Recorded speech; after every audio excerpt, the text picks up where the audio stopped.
శిక్షణకు మారుపేరుగా చెప్పుకునే సిపిఐలో విభేదాలు ముదురుతున్నాయి. పార్టీ 100 ఏళ్ల ఆవిర్భావ దినోత్సవానికి సిద్ధమవుతున్న సమయంలో సిద్దిపేట జిల్లా హుస్నాబాద్ నియోజకవర్గ నేతల మధ్య స్పర్ధలు బయటపడ్డాయి.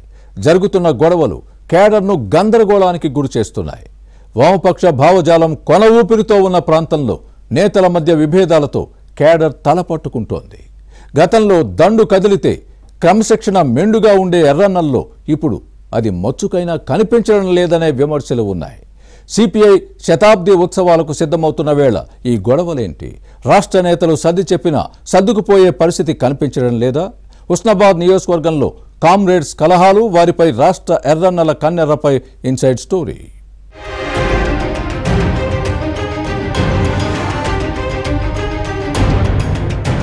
కమ్యూనిస్టులు క్రమశిక్షణకు మారుపేరు. ఏ సమస్య వచ్చినా అంతర్గతంగా చర్చించుకుని పరిష్కరించుకుంటారే కానీ వేదికెక్కి బహిరంగ విమర్శలు చేసుకోరు. ఇది ఒకప్పటి పరిస్థితి, కానీ ఇప్పుడు అది లేదు. కామ్రేడ్స్ లో క్రమశిక్షణ కట్టు తప్పింది. ఎర్రన్నల్లో అంతర్గత కుమ్ములాటలు బహిర్గతం అవుతున్నాయి. ఇప్పుడు సిద్దిపేట హుస్నాబాద్ సిపిఐలో ఇదే పరిస్థితి ఉంది. రాష్ట్రంలో కమ్యూనిస్టు పార్టీకి పట్టుకొమ్మగా నిలిచిన స్థానంలో ఒకప్పుడు ఇతర పక్షాలకు చోటివ్వకుండా వరుస విజయాలను సొంతం చేసుకున్న చరిత్ర సిపిఐకి ఉంది. నాయకుడు చెప్పిన మాటకు తిరుగు లేకుండా కార్యకర్తలు ఉపవాసం చేసైనా పార్టీ సిద్ధాంతం కోసం ప్రాణాలను సైతం పణంగా పెట్టి పోరాటాలు చేసిన ఘన చరిత్ర ఇక్కడి వామపక్ష కార్యకర్తలది. అలాంటి చోట ఇప్పుడు అంతర్గత కుమ్ములాటలు బహిర్గతం అవడంతో వర్గపోరు భగ్గుమంటోంది. నేతల మధ్య ఉన్న విభేదాలు రచ్చకెక్కడంతో పార్టీ కార్యకర్తల్లో అయోమయం, గందరగోళం నెలకొంది.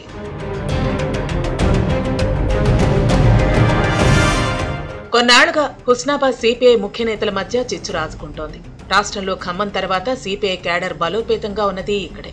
దీంతో దేశిని చిన్న మల్లయ్యను 4 సార్లు, చాడ వెంకటరెడ్డి ఒకసారి ఎమ్మెల్యేగా గెలిచారు. అలాంటి హుస్నాబాద్ సిపిఐ నేతల్లో ఇప్పుడు అంతర్గత విభేదాలు ఎందుకొచ్చాయి అన్నదే పెద్ద ప్రశ్నగా మారింది.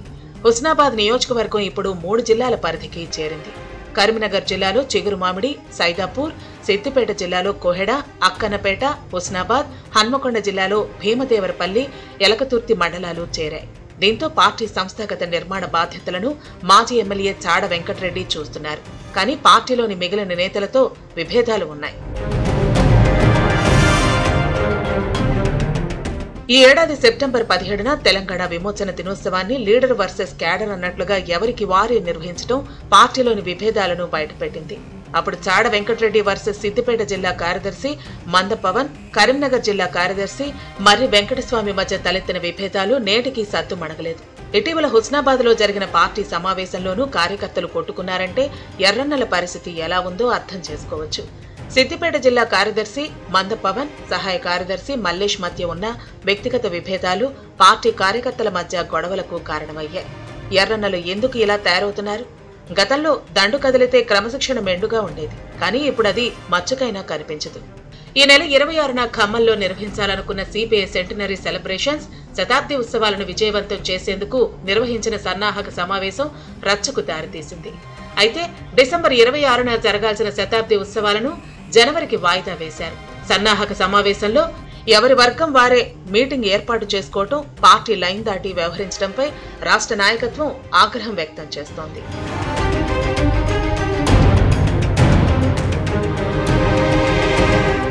సిపిఐ నేతల మధ్య ఉన్న గొడవలు స్థానిక సంస్థల ఎన్నికలపై ప్రభావం చూపే అవకాశం లేకపోలేదన్న ఆందోళన వ్యక్తమవుతోంది. గ్రామ పంచాయతీ ఎన్నికల్లో పోటీలో ఉన్న కొన్ని వార్డుల్లో అయినా గెలుస్తామో లేదో అన్న సందేహంలో ఎర్రన్నలు ఉన్నారు. క్రమశిక్షణకు మారుపేరుగా చెప్పుకునే సిపిఐలో సాగుతున్న ఈ విభేదాలపై రాష్ట్ర నాయకత్వం దృష్టి పెట్టి పరిష్కరించాలని క్యాడర్ కోరుతోంది. ఏం జరుగుతుందో చూడాలి.